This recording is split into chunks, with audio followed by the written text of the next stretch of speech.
Everyone, happy Monday. I'm the Grace Strega, and I'm here to give you your daily collective read for today, Monday, December 8th, 2025. What do we have coming through in the cards for today? Can I please have the first two cards in our 5-card spread? First two cards we are starting our day off with today are... We've got the 2 of Pentacles in its reversal in combination with the 5 of Pentacles in its upright. There's something really important that we're seeing right now in relationality to working through and building into. I was describing this before we got on the podcast. This is stampede energy. It's stampede energy. And I was kind of expecting it to occur because especially, I need to stress this, what we were effectively seeing that was happening prior to a few days ago, we had Saturn come out of retrograde before Mercury. And so that can sometimes create that space where everything feels unnecessarily difficult, harder than it needs to be. But now what's effectively happening is Mercury is coming out of its pre-shadow, right? It's starting to move with more alacrity and moving at the appropriate speed by which it typically does.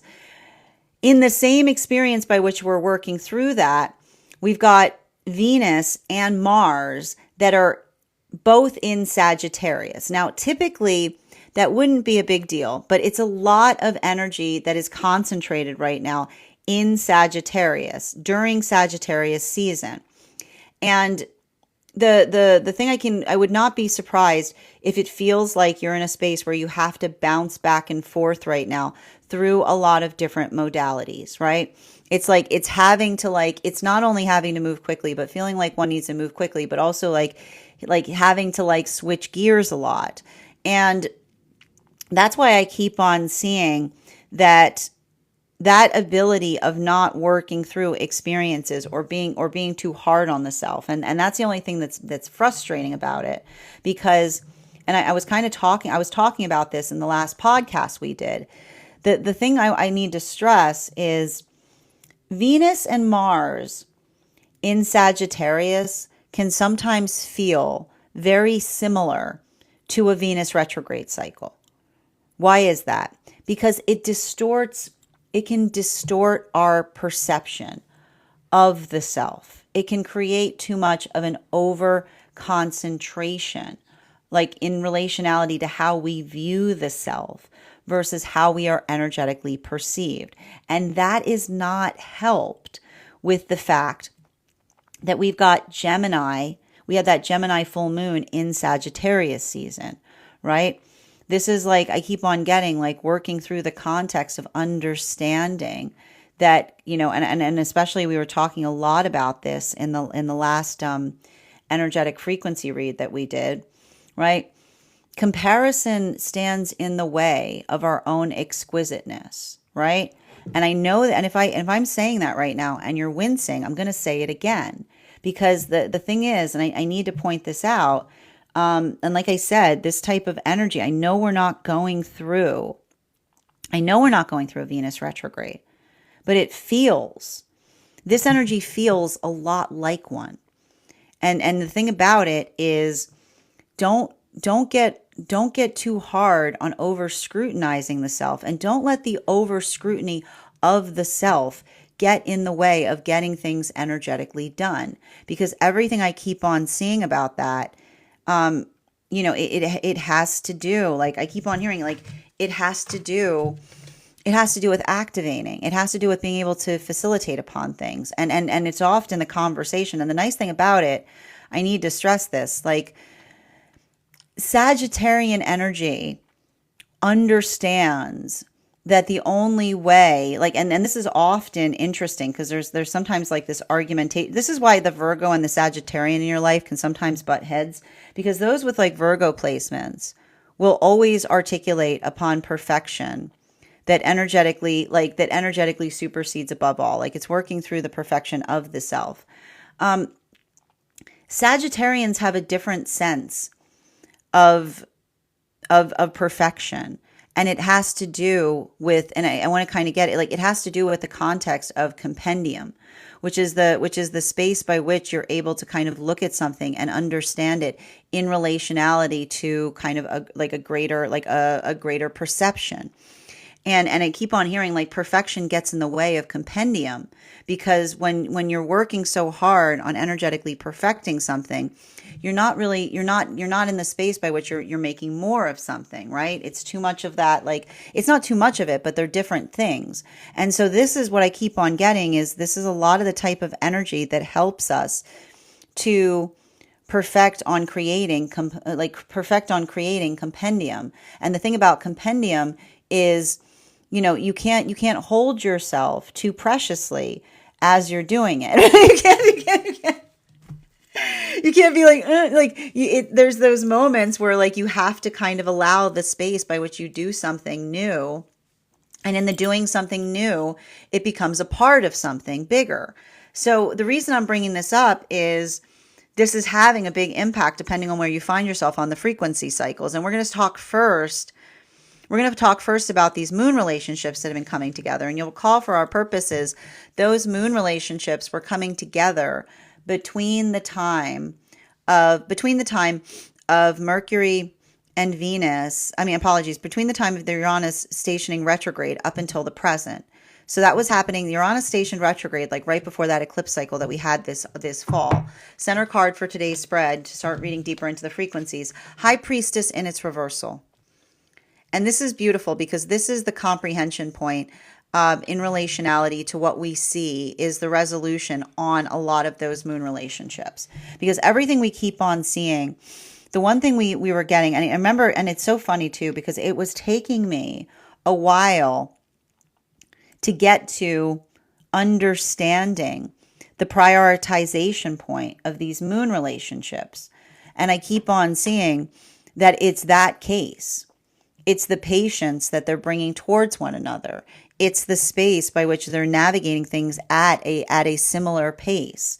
And I keep on getting that ability of kind of navigating or working towards their energetic phases.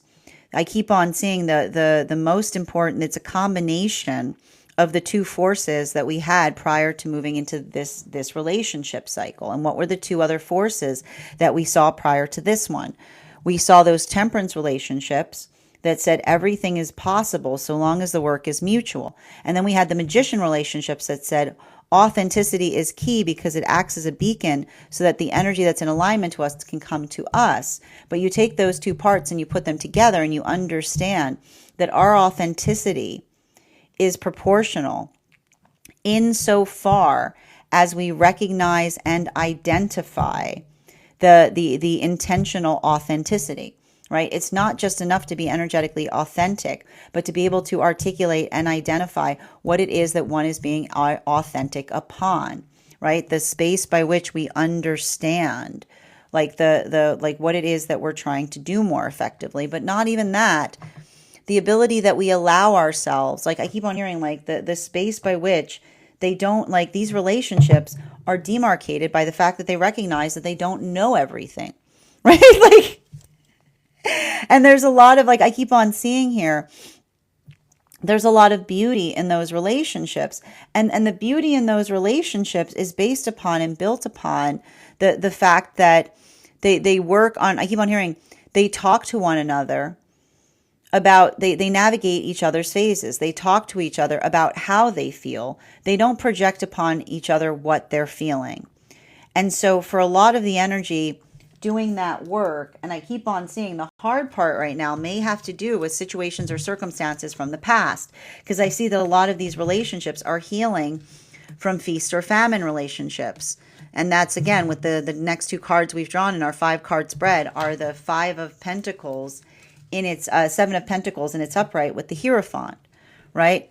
The observation, and this is every time, and we've had this happen a few times now, and it seems to happen every time Saturn has stationed direct in Pisces. The same message comes through, and the message comes through is, and again, it has to do with the space by which we unload our feelings, right? Unloading our feelings never heals anything. There's a misconception of those who are not in the space of sharing their feelings that by sharing your feelings, everything will be okay. It's not enough to share your feelings if you're not doing the work to sort through whether you should feel the things that you do, right? Because there are things that we feel that require us to heal outside of relationship, and there are things that we feel that show us what the work needs to get done within the self, right? And the way that we can typically articulate upon those experiences is by doing the work of running the emotions through the self, the refinement point. So if we're not refining upon our emotions, it can sometimes feel more like we're projecting those emotions out from the self.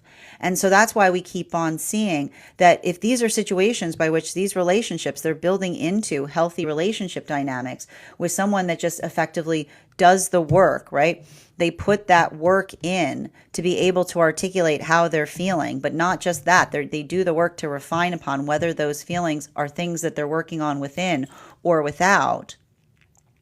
This is also the energy that is effectively recognizing and identifying that if these are experiences from the past where another person was like saving the emotions for a rainy day, right? The feeling of someone saying like, I'm not going to give you these until I energetically need them. Feelings don't fix anything. And often the observation of the fact that somebody's been holding their feelings back only for the moment by which something feels like it's energetically breaking. This is often why in the space by which another person says, I'm finally ready to tell you how I feel, it's already too late, because it's the observation of the fact that it shouldn't take something breaking to articulate upon how much one cares about it. So that's why we keep on seeing that for a lot of the energy kind of working through those modalities or experiences, the articulation is helping to build the direction, right? The articulation is helping to build the direction. And I keep on hearing they're either articulating to another in relationality to feeling the frustration of, I keep on getting, inconsistent emotional communication issues, right? The space by which the emotionality should not be something that is only rolled out to fix something. It should be there the whole time, while they're moving towards relationship where they're recognizing and identifying the quality and characteristic of another being able to articulate and work through those experiences. And I keep on hearing it's not perfect, right? It's not perfect, but it never will be, because that's what refinement means. Continuing to get clarification between our 2 of Pentacles in its reversal in combination with our 5 of Pentacles in its upright. We've got here the 4 of Wands in its reversal. So let's talk a little bit about the 4 of Wands in its reversal, because the 4 of Wands in its reversal effectively articulates to us the message I keep on seeing, and this is coming back to the temperance relationships. This 4 card has been sticking really closely to the temperance relationships. And for our purposes, understanding temperance relationships were the relationships that were coming together between the time of Uranus stationing retrograde up until the solstice period we had this summer. And for a lot of those relationships, I feel like the energetic frustration that they're working through right now has to do with, I keep on hearing like situations or circumstances that leave one feeling energetically open-ended is what I keep on getting. And there's something about that. There's something about that open-endedness that we effectively see is, and I keep on getting this, like open-ended is like, and I feel like this is what they're articulating in relationality to the trauma that they've carried around situations and circumstances before, right? Because that that open-endedness, right? Like often when one perceives open-endedness, it allows the context by which you work to energetically resolve through something, right? It's like I keep on hearing like the gift that we give each other is that we don't leave each other energetically hanging, is what I keep on getting, right? The ability to articulate and identify what we can energetically expect is, I keep on seeing, like we work towards the context of being able to identify that that is how we keep others out of an excitability state, right? Like the more that we're able, and this is why we talk about, and none of us, I keep on hearing, in a busy world, none of us are perfect in that, right? We energetically communicate and articulate, and we help each other through. But I feel like that's what I keep on seeing in relationality to energy that is moving deeper into relationship, identifying and recognizing what feels energetically reliable. And I'm not surprised, like I'm really not surprised that I'm seeing that for a lot of these energetic frequencies right now, because the thing that we keep on seeing, and I just want to point this out, this reliability is why these energies came together in the first place. They're incredibly reliable. I wouldn't be surprised if these are the type of relationships where others rely upon them. And so this is I feel like the conversation that they're having has to do, I keep on hearing, with proportional reliability, which is the gift of becoming energetically reliable is the work that we effectively do, because that, like the space by which we're able to identify the reliability means that we don't we allow another person to effectively be able to build forth upon our own energetic predications. So I keep on getting that for a lot of the energy right now, like working through unresolved trauma often feels like you're looking at open-ended situations, because it's so this is why you'll have to have those moments, be like, yeah, I'll really never know what was going on there. Right? That is the sound, that is the sound of trauma occurring, right? Like the space by which you say, I don't know what's going on there. Like that's often the space by which you can just effectively allow for energetic closure. And I feel like that is the type of conversation that is happening right now through a lot of those relationships. The ability, like the gift that they give to one another, is best articulated in the space by which they give each other breathing room in relationality to how they can energetically anticipate each other. And that's what I keep on getting. That's what's so beautiful about those temperance relationships. I keep on hearing, they're working through the beauty of delightful anticipation instead. I keep on hearing delightful anticipation instead of unknown waiting. Right? And even in the space I keep on hearing delightful anticipation. This is the difference between energy. Often energy that traumatizes us tries to articulate the fact that they're trying to surprise us. And this is why that doesn't fly, because delightful anticipation is the ability to energetically know that something is going to occur, but not necessarily knowing all of the finer details in relationality to how something will happen. Right? Versus the feeling of like those experiences by which another person does not effectively prioritize the self and then articulates upon the fact that they're energetically surprising the self. And the reason that this is coming through is, you'll remember that before our last harmonic reading, we were talking about what hyperbole is. And this is having a lot to do. There's a lot of relationships that are healing right now in relationality to being able to recognize and identify what it means to be hyperbolic versus what those experiences are where another person articulates that they're being hyperbolic, but they weren't being hyperbolic. And continuing to get clarification on that between the 5 of Pentacles in its upright in combination with our High Priestess in its reversal. We've got here the 10 of Cups in its reversal. So let's talk a little bit about the 10 of Cups in its reversal, because the 10 of Cups in its reversal effectively speaks to us again. And this is what I keep on getting. And I keep on hearing, like, this is the message I keep on getting. And it's interesting because now it's moved entirely up into those magician relationships. And you'll recall that the magician relationships came together between the time of the solstice period up until the time of Mercury and Venus stationing direct behind Neptune, which was happening around March. This was coming through so much in our last reading. Hyperbolic is an onomatopoetic word. Okay, hyperbolic is an onomatopoetic word because it defines the space by which, when we're feeling frustrated, we always have that tendency of effectively articulating something that we don't mean.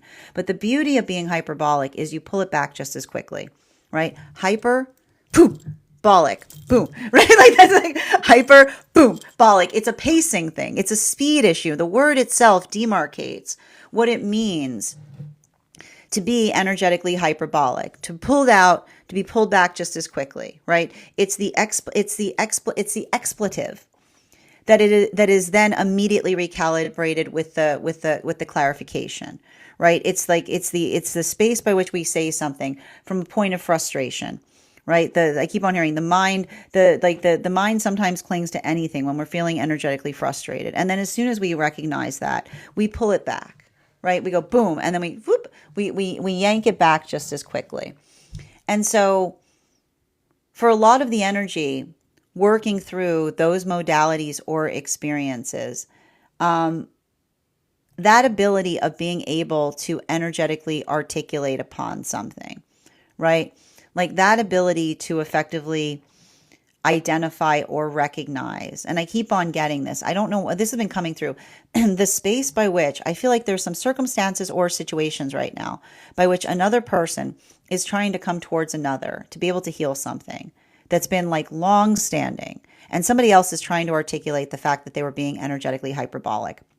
This was coming through heavy in the energy that is in separation, or it was in solitude, because and I keep on hearing that's not what hyperbole is, right? The space by which another person articulates something, and then months, weeks, years span beyond, and then another person comes back and says, I didn't mean that, right? It's literally the energy that says that's not hyperbolic. That is the sound of you changing, but not articulating upon the fact that you energetically changed. Now, what's beautiful is I keep on seeing for a lot of the energy, the magician relationships, they're very conscientious of the fact that they've changed, right? They're working through that, and they're almost identifying or recognizing situations or circumstances wherein another person is feeling reluctance in navigating the fact that they have the possibility or the context by which they can, right? And so that's what we keep on seeing in relationality to the energy, because I keep on getting for the and this is going to kind of bring us back to the energy in solitude, the energy of the magicians that are moving deeper into divine union is the recognition point of understanding the context by which we're able to change is a gift, right? I'm not surprised to see this, because whenever we've got energy in Scorpio, we always have the context or the conversation related to healthy change or what productive change is. And so again, healthy relationship is always changing in the best ways possible. It's the observation of being able to recognize or identify what it is that we're energetically trying to do so that we can do it most effectively. So something I'm seeing there is the space by which, what's hard about that is for some of those relationships, I see circumstances or situations by which they recognize that they have been changing in profound ways in relationship, and having to work through the rigor of someone outside of partnership not being able to accept the identification point of that change occurring. I feel like that's the energy that's effectively seeing situations that they feel the need to move away from, because the energy isn't maturating at the same it's not. And here's the thing about it: we don't need to energetically maturate at the same speed. But the observation of understanding and recognizing the fact that something is maturating will often demarcate the ability to continue to move together or to energetically move apart. And so that's why I keep on seeing, that's why every time I read this energy, it's the same energy that's working on composure in the space of saying that energy, when we're changing in the best way possible, the sound that we should hear around ourselves should be a joyful noise. It's like it should be a joyful noise. It should be built upon or based upon like happiness. And often those modalities by which we don't recognize or see that, it sometimes feels like it's heartbreaking, but it also builds our resolve and relationality to the direction that we need to head towards, because it's the ability to see what energy carries the best interest, right? That works towards the best interest of the self. But I keep on hearing the best interest of the self is one that feels like it's the energy that effectively maturates in the same direction, right? Having clear manifestation goals, being able to articulate and see what those are, builds a lot of that anticipation or energetic excitement. So I feel like it's interesting because I see a lot of those relationships that are building into the context of being patient with the self, but it's the patience that allows for a point of productivity because they're also not projecting that patience into circumstances or situations outside the self wherein another person doesn't know or recognize that we are being patient for them. That brings us to the High Priestess in its reversal in combination with our Seven of Pentacles in its upright. We've got here the Magician card in its reversal. So this is what I meant. Like this is what I meant. Like this, the energy right now is, and I want to describe it. It's kind of it's kind of sloppy.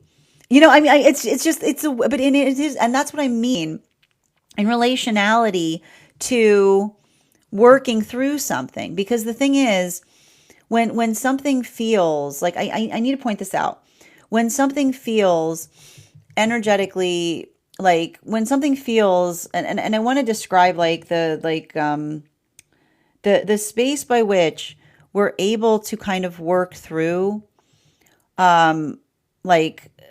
like something that feels like it's energetically sloppy, like the way I kind of like it's working through slopes, right? Because that's where sloppy comes from.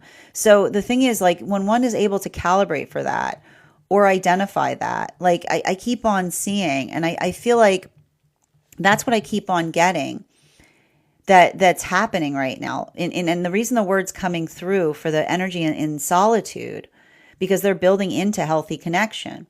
I almost feel like the energy that's building into connection right now is frequently apologizing for modalities or experiences by which they feel that they could be less energetically sloppy about their emotions. And what's wild about it is I can almost see the energy, like I can see the energy hearing that from one another and saying to one another, you have nothing to apologize for.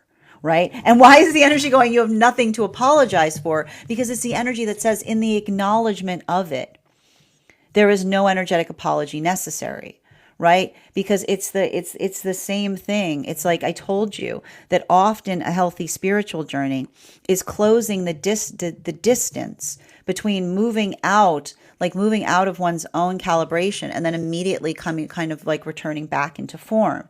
And so that's the energy that almost is articulating that to one another, saying like you have room here, right? Like you have room here to energetically explore the self.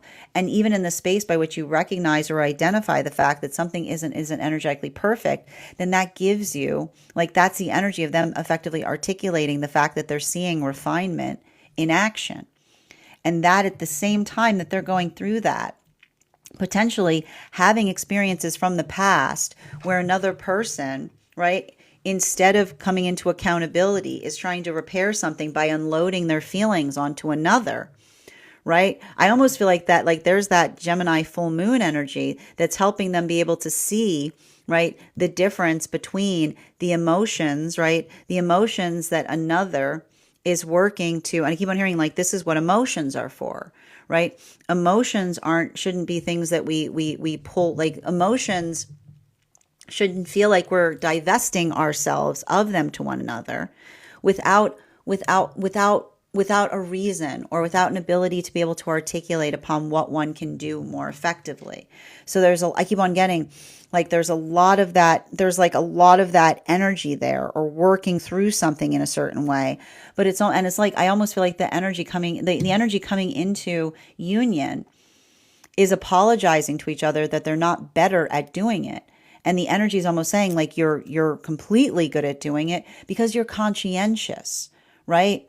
Because you care. And I keep on hearing when we care about things, there's no greater force in this universe than the ability to care about something and the desire to do it in a better way. Because that is literally the sound of love coming in, because it's the ability of identifying or working through the conscientiousness of how much we're trying to do something effectively. I keep on getting that there's a lot of that there. And that's why I keep on hearing if these are situations from the past wherein another person does not, keeps on giving, I keep on hearing, keeps on trying to give their feelings as repassed, right?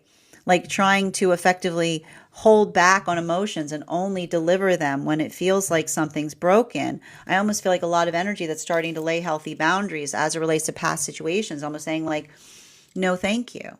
Right? Like it's the energy going, no, thank you. Because it's the understanding that the feelings, right? It's the understanding that the feelings should effectively be there all the time. They shouldn't be broken out like they shouldn't be broken out only on special occasions is what I keep on seeing. It's like I keep on hearing like feelings should not be like fine china. It's not something that you break out only when you need it. It should be, I keep on hearing it should be there, like it should be there all the time. And so that's what we keep on seeing that's effectively happening in those experiences or those modalities.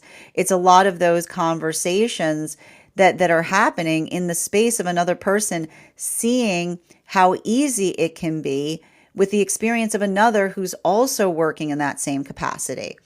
Continuing to get clarification between the Seven of Pentacles in its upright and the Hierophant, moving back towards those temperance relationships. We've got the King of Swords in its reversal. And you know what? I got to tell you, there's something happening right now in these temperance relationships. I got to work. Hold on a minute. Four of Wands in its reversal. 10 of Cups in its reversal. Magician card in its reversal. And King of Swords in its reversal. The thing I'm seeing there has a lot to do with, and I want to kind of describe what I'm like. These temperance relationships keep on articulating to each other how much they have changed. And I keep on getting it's changing in the best way possible. And remember how I said the relationships in solitude are healing by being able to recognize the difference between hyperbole, right? Like real hyperbole, and potentially even seeing real hyperbole in new relationships, right? Versus, we're also getting the temperance relationships are getting hyperbole back. And why do I keep on hearing they're getting hyperbole back? Because it's the observation and the recognition of being able to know someone so well that you can effectively articulate, like I keep on hearing, like the healthy hyperbole is not one that you say in the energetic heat of a moment.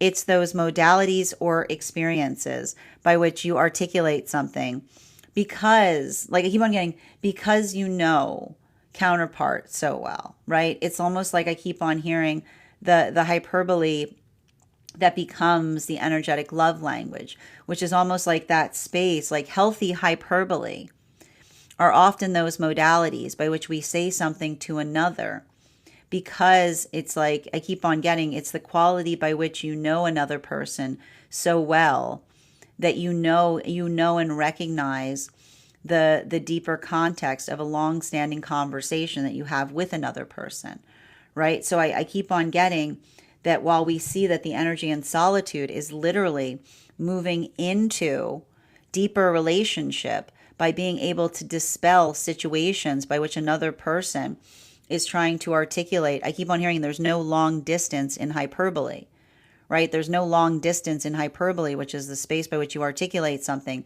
and then you clarify upon you don't clarify upon it just as quickly, right? I feel like that's a lot of the energy that's working through the difference between something that feels changeable versus something that feels consistent. While we see at the same time that these temperance relationships are going through the process of regaining hyperbole, because it's the observation of working through something in a delightful way, and even having those moments that they may energetically tease one another or be playful with each other, but it's the playfulness which is articulating upon the fact that we don't perceive each other in that way. Continuing to get clarification between our Four of Wands in combination with our Ten of Cups in its reversal. We've got here the Knight of Wands in its upright. And the Knight of Wands in its upright, you know, one of the things that we effectively see there,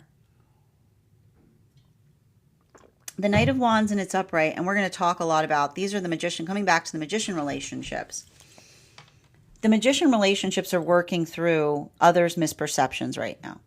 And it's working through the understanding that when someone else is, the way you can usually tell another person is projecting upon you is that there's no room for conversation beyond their projections, right? Projections often create the space by which another, like, there's no conversating in the space by which another person's projecting, because I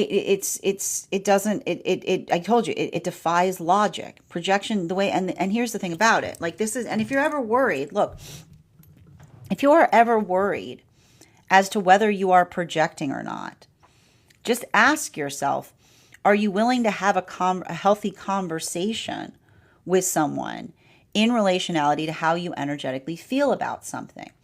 Because that experience or that modality, like that observation of being able to articulate upon something, but not just being able to articulate upon something, but being able to speak upon it in a way that feels energetically freeing, right? This is why I told you that there's a little bit of this auric cleansing that's happening right now for those Magician relationships, because it's not the fact that they don't desire a healthy conversation, but they recognize that you can't chase after a healthy conversation with someone that refuses to have one, because it always becomes an uncomfortable confrontation. Continuing to get clarification between our Ten of Cups in its reversal in combination with that Magician card. We've got here the Wheel of Fortune in its reversal. And the Wheel of Fortune, I got to tell you right now, there's something significant about that Wheel of Fortune in its reversal, which I think is really is kind of healing.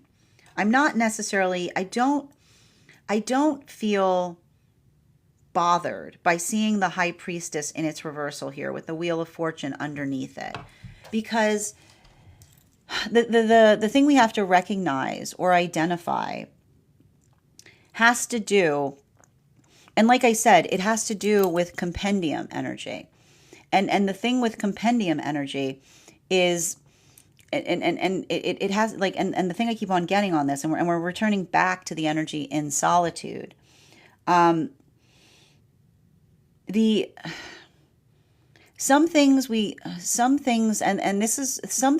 can't energetically see unless we're looking at something across the energetic span of time.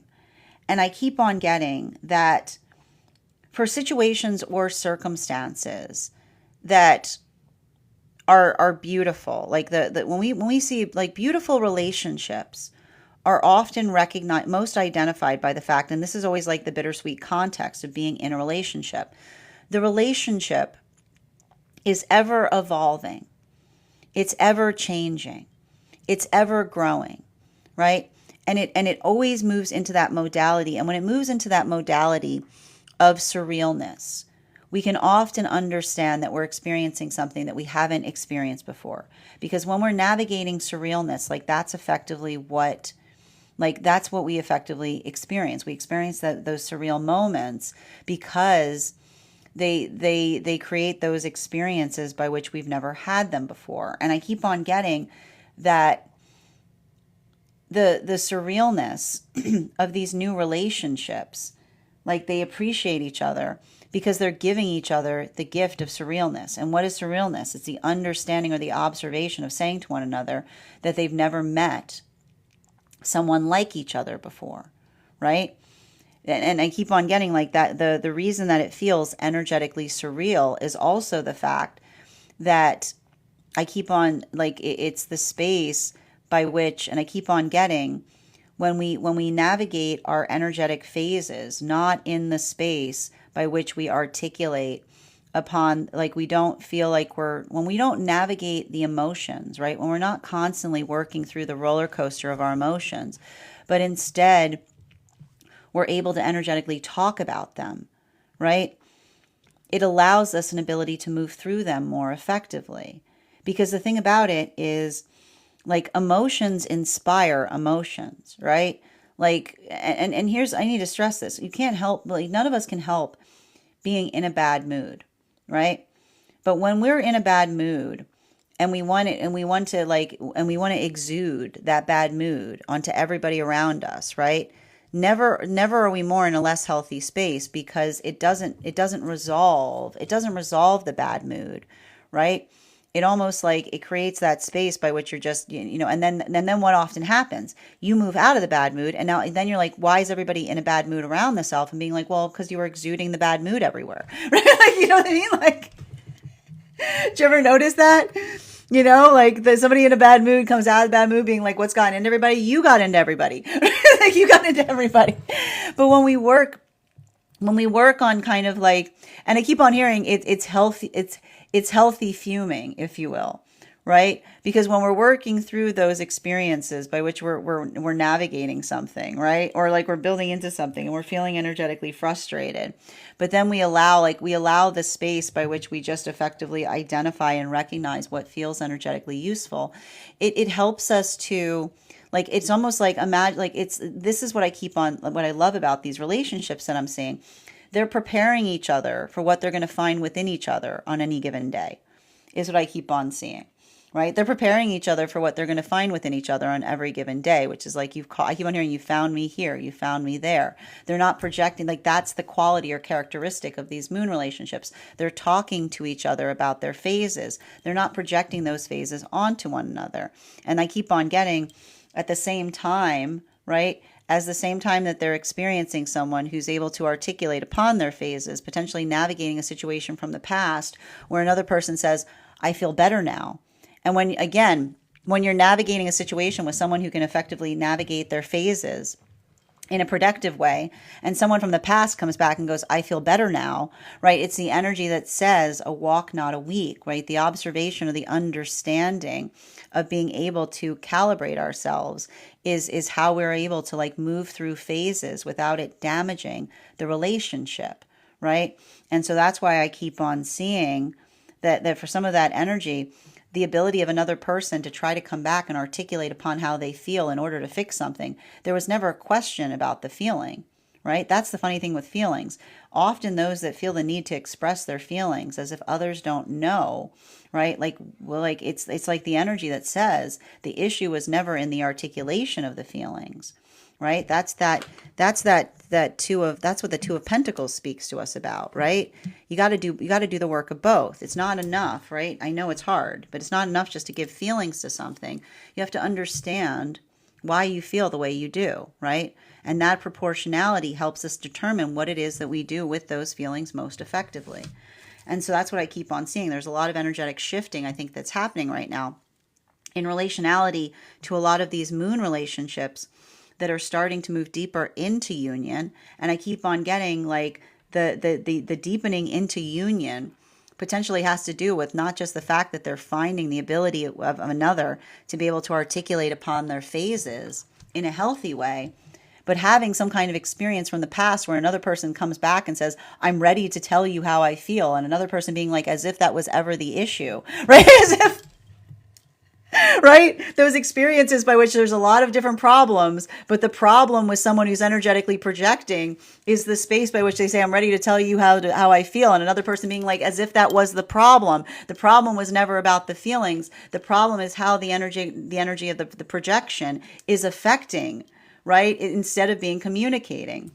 And continuing to get clarification between our Magician card in its reversal and the King of Swords in its reversal. Can I get one card to clarify, please? Ooh, this card slipped out. And I need to point out for those who are following the podcast, it slipped out, but it stayed in the deck. Death card in its reversal. And the thing with the Death card in its reversal, Death card in its reversal has a lot to do... Death card in its reversal has a lot to do, and this is what I mean with that scorpionic energy that we're seeing right now. Because, Death card in its reversal often talks towards our own feelings of patience, right? And that's why I kept on saying now is not the time right now to assume anything in relation to anything that is occurring, because with these retrograde cycles, there's a lot going on. There's a lot of energetic heavy lifting. And I keep on seeing that when it comes to these temperance relationships, working through that death card and its reversal, it really speaks towards the ability of working towards, I keep on hearing, it's very hard to work towards peace. You know, the hardest thing you'll ever do in your experience is try to build into peace. Because the thing is, peace is often not about the most peaceful thing. That's the funny thing about peace. It's working into the understanding that when we are often seeking peace, we feel a lot of internal turmoil within ourselves, right? It's the observation of the ability of being able to identify and define upon what that is. And so, that's what I keep on seeing in relationality to these relationships, because I keep on seeing that ability to effectively identify and recognize, I keep on hearing, it's like they understand that when they say to each other, you are my peace, they're not saying that, as in a missing piece. They're not saying that to each other as if they were incomplete before they energetically found one another, but rather that the ability to move towards their peace, PEACE, right? To move towards that sense of self that works towards energetic betterment is often the space of being able to navigate the observation of the experience of the self, not just in the context of the self, but in the context of the energy that is surrounding the self, right? It's the observation of the peace that we find within ourselves that extends and expounds to those around us. And that's often why, when we carry peace within us, it's a gift that we bring to each other. Because it's being like, I found some peace. Would you like some of the peace that I found? Because I guarantee that when I enter in this situation, I'm not going to cause more conflict. I'm going to show up in a peaceful state. I'm going to leave in a peaceful state. I'm going to do my best to try to facilitate that in everything that we do. And so that's why we keep on seeing, that is a lot of the energy that talks to each other about how hard that work is, right? How much that work, what it takes to effectively do that. And often, I keep on getting, and this is what I meant in terms of them potentially regaling each other about the experiences of the past wherein they felt more of that volatility. And I guarantee you they're basically saying that when they're looking back at a volatile sense of self that was looking everywhere for peace and being like, why can't I find any peace anywhere? And being like, it's the energy that recognizes and identifies, right? They recognize and identify the fact that it's because you don't find peace. You make it, right? It's not something that you look around for. It's something that you create with your bare hands. So that's why I keep on seeing that is the energy that looks to each other and feels that, but they also understand how much work it's taken, potentially and particularly in relationality to working to absolve and resolve from past experiences. Continuing to get clarification between our Knight of Wands and its upright and our Wheel of Fortune and its reversal. We've got here the Tower card in its reversal. I like to see that Tower card in its reversal as well. Because the thing with the Tower card, this is I got to stress this right now. This type of energy, and I got to talk a lot about those magician relationships. Those magician relationships, remember how I said that the magicians were effectively wizening to a certain extent? I keep on getting that they're finding wisdom, because I just keep on hearing them understand that when we experience conflict in our experience, right? A lot of the space by which we recognize and identify wisdom is just recognizing whether the conflict we're feeling is happening within the self or outside of the self, right? That's often all we need to recognize. And again, the space by which we're energetically good with ourselves, right? And I keep on getting this. This is what's hard about it. The more that we work, the more that we work to try to resolve conflict within, the easier it is to identify the source of conflict without, is what I keep on getting. Like that observation, that recognition point. And that's why I keep on seeing that for a lot of this energy, it's painful. They see things. I keep on hearing they see things now that they couldn't see before, right? And the reason they see things now that they couldn't see before is because they're working towards that space of feeling like. And I have to come back to the fact that we have to recognize the prioritization point of these relationships was being able to be in a relationship with someone that embraced them in their authenticity. When you build into a relationship with someone who embraces you in your authenticity, then it allows you, to energetically flourish, right? It creates those spaces by which you often feel like you're flourishing. But again, it can often be hard because if these are experiences by which they're energetically flourishing and they're looking back on past experiences wherein they were trying to be they're in their authentic self, and another person saw their authenticity in them as like a weed that needed to be pulled out instead of something that is like allowed to, like, that is built into the space of being able to like become the self.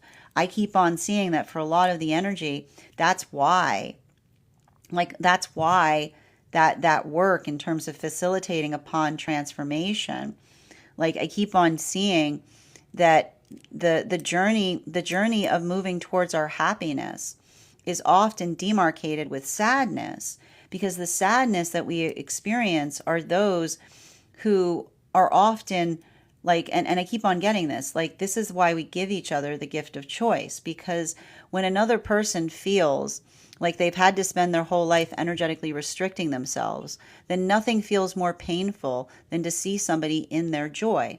And so that's why I keep on getting that for a lot of the energy here, like that modality of potentially desiring some kind of like space by which they can resolve something with another. Like I feel like it's the energy that continues to do that work to identify with counterpart if there's something more that they could be doing. And this is why we talk about the space of like the gift that we ask for is the gift to understand what is within our power to change, but not just within our power to change, in accordance to our standards, right? Within a power to change in accordance to our standards versus what is in our power to accept that is beyond our energetic standards.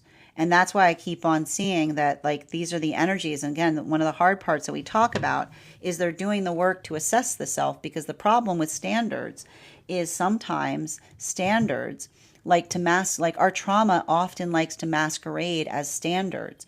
And if you're ever worried about whether your trauma is masquerading as a standard, to ask your standard questions. Why do you have that as a standard? Why is it necessary? Because the true standard can always explain why it is why it stands where it stands. Continuing to get clarification between our Wheel of Fortune in its reversal in combination with our Death card in its reversal. We've got here the Four of Cups in its reversal.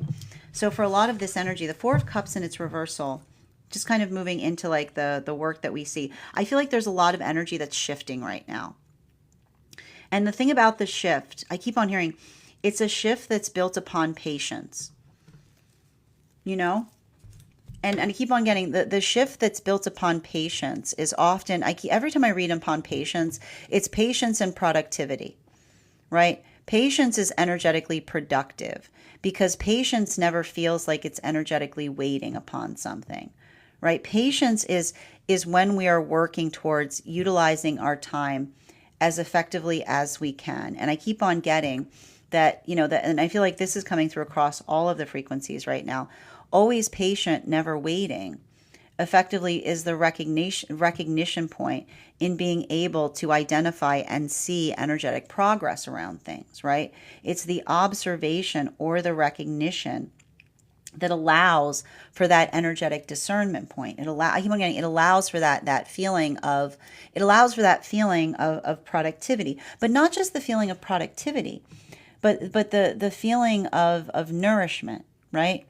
And when we feel nourished within ourselves, we become much more patient, because we understand the identification point in not like in the space by which like the space by which we're moving towards things is something that allows the space by which we don't need, like we don't feel the need to energetically rush through them. And I feel like there's something significant about that, because the only disparity that I'm seeing right now is the fact that for a lot of the energy doing that work, that like it keeps on coming through, and this is what I keep on hearing in terms of like the that full moon that we experienced in Sagittarius season in the sign of Gemini, right?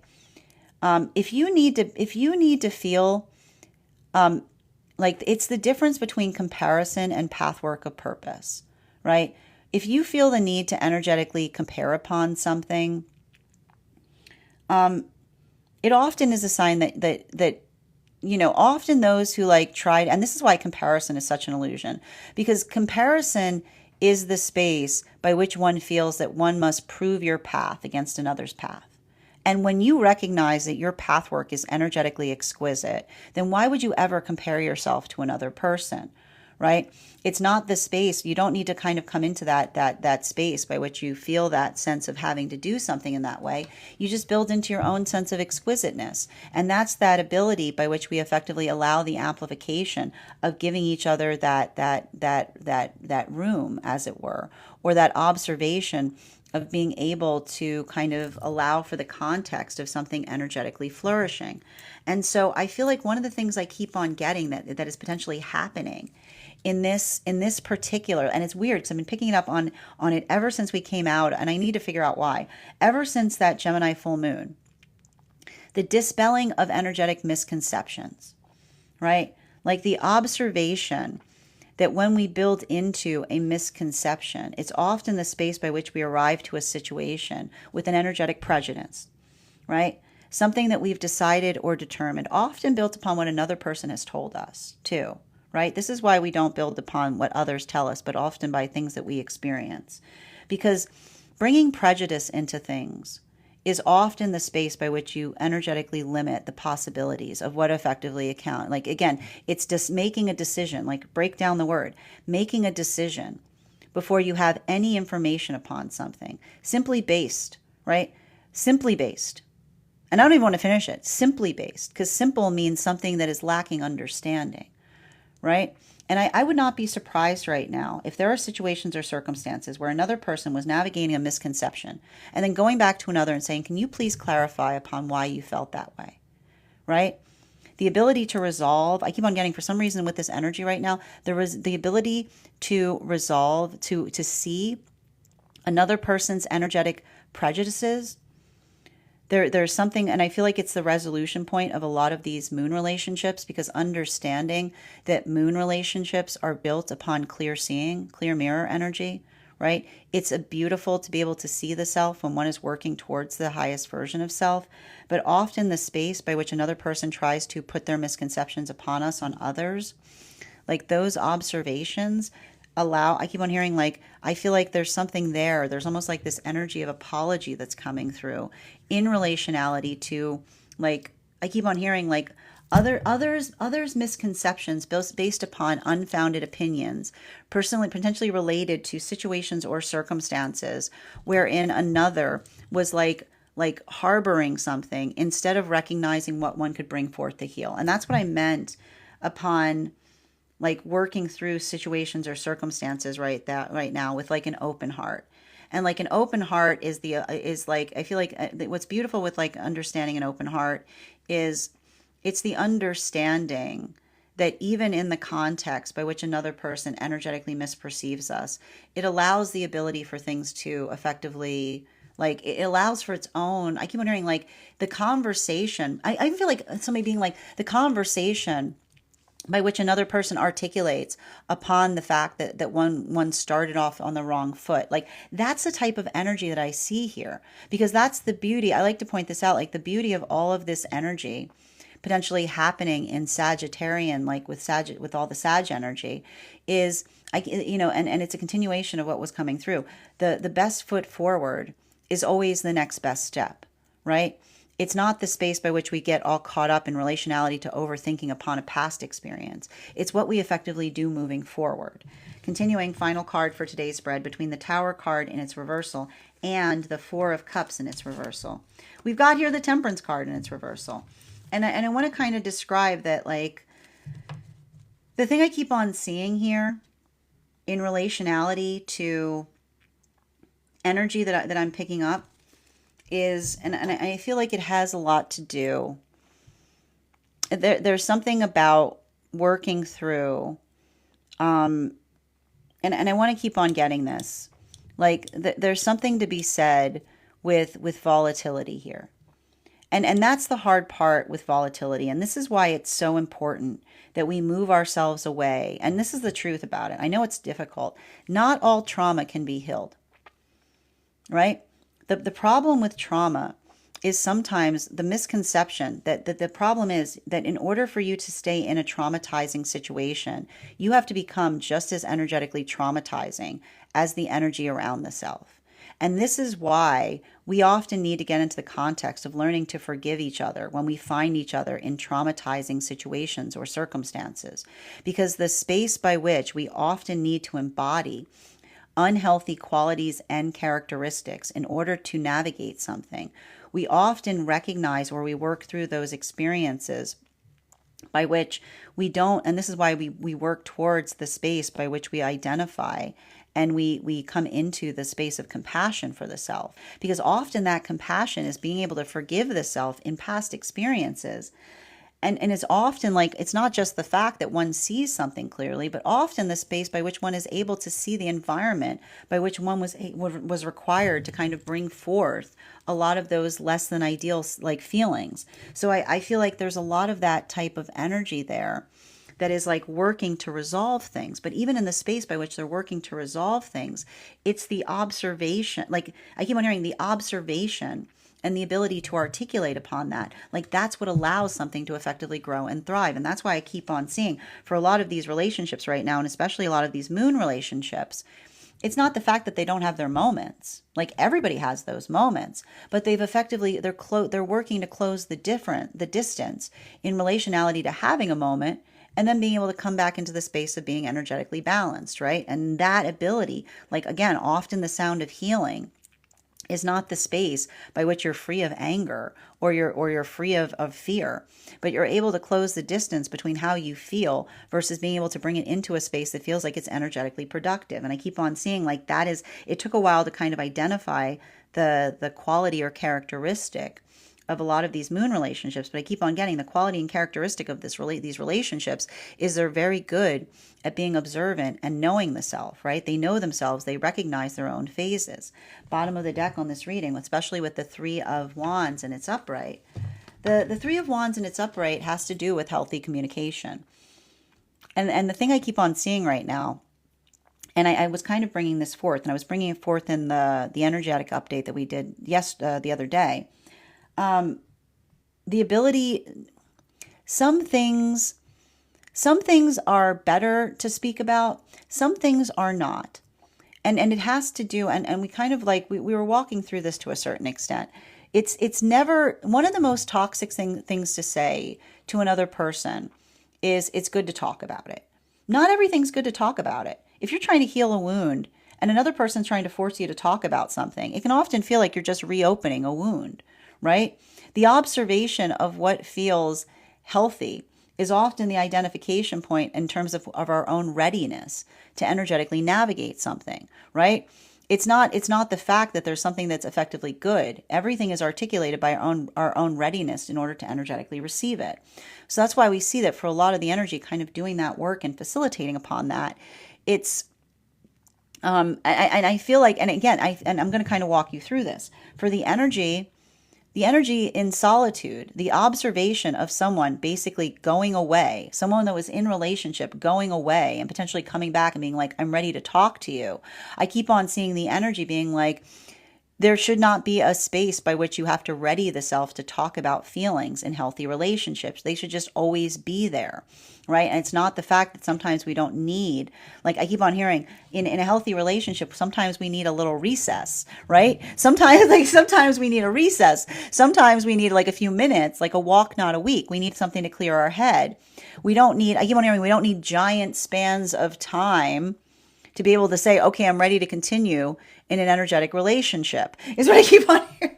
And that observation is effectively what's allowing a lot of this energy to effectively calibrate in the space of building into healthy relationship with someone who is articulating or espousing those qualities and characteristics. Somebody who basically says, I'm not in the right headspace for this conversation right now, right? Sometimes just the observation as it relates to readiness doesn't mean that you're avoiding something. It allows you another to feel energetically prepared to navigate something. While for the energy that's moving into temperance, that's why I keep on getting they're getting hyperbole back, because it's a hyperbole that feels like it's a bit of an energetic tease, because it's a gift of another person saying, see how well I know your map.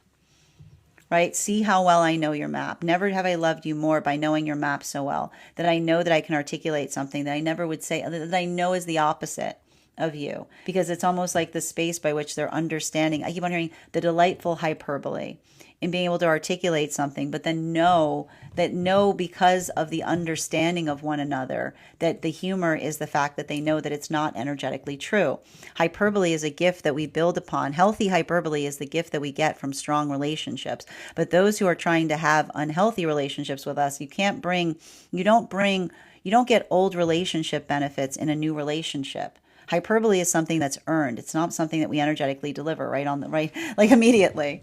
While for the magician relationships, I keep on getting these are situations or circumstances by which, and I keep on getting understanding the modality or the experience by which we navigate change, right?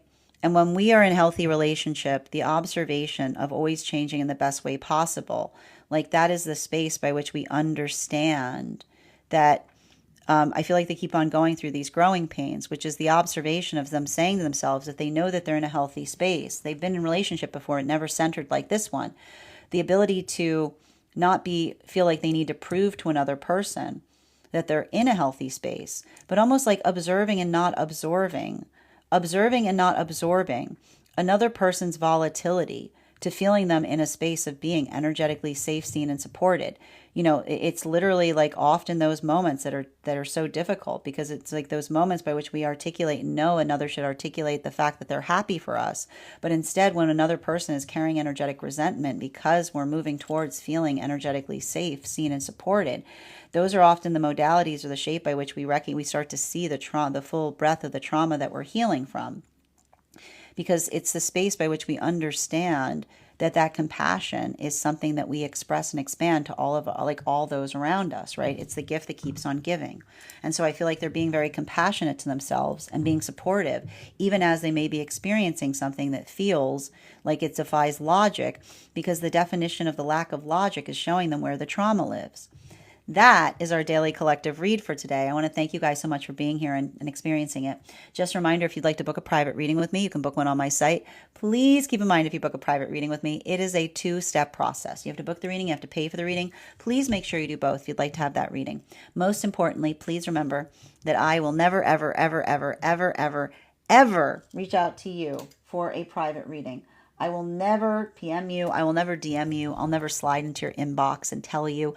I have a very important message that only I can deliver. The only way you can book a reading with me is if you book one on if you book one on my site. So I would encourage you to do so there. Also, a couple of updates before we move into personal readings today. First and foremost, thank you to everyone who attended our recent class on the Sun card. Our next class will be on Thursday, December 18th.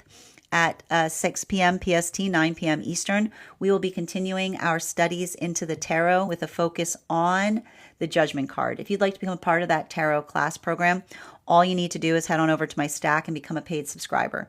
Your paid subscription to my stack is your ticket of entry into our live classes each and every month. You will also, as a monthly paid subscriber, have access to over 9 hours worth of material in the Tarot Church Library class archive. It's not necessary to catch up. I'll be doing my best to give you an update on everything we've studied prior to beginning the next class, but it's a great time to join. You got some time if you'd like to catch up on some of those classes. You'll also have access to a complimentary one. If you become a founding member, not only will you get a discount on the full year's worth of classes, but you'll also have access to a complimentary. You'll also have access to over 20 hours worth of material in the Tarot Church Library at Class Archive. You'll also have access to a complimentary one-on-one mentorship class with me, where I will meet with you personally to assess where you are on your own personal tarot journey and give you the best insights in terms of how to utilize those classes to the best of your advantage moving towards your tarot goals going forward. One of the things I tried to do in these classes was make them accessible to the absolute novice tarot reader as well as the seasoned reader. There's definitely something there for everyone. Don't let your lack of experience or your robust experience prevent you from joining us in these classes. And even if you don't become a paid subscriber to my stack, I would encourage you to follow me there to stay up to date on any new offerings or services. I also post my weekly newsletter there, which will let you know about my in-person events as well as my online live schedule. And you'll also have access to my Mystic Meditation articles, which I release bi-monthly to let you know about what we've been seeing energetically in the cards. I just wrote one recently on this full moon that we just navigated. I also would like to invite you to join us for a very special retreat that we'll be having this August. We're going to be going to study the tarot in the place by which the tarot was first discovered.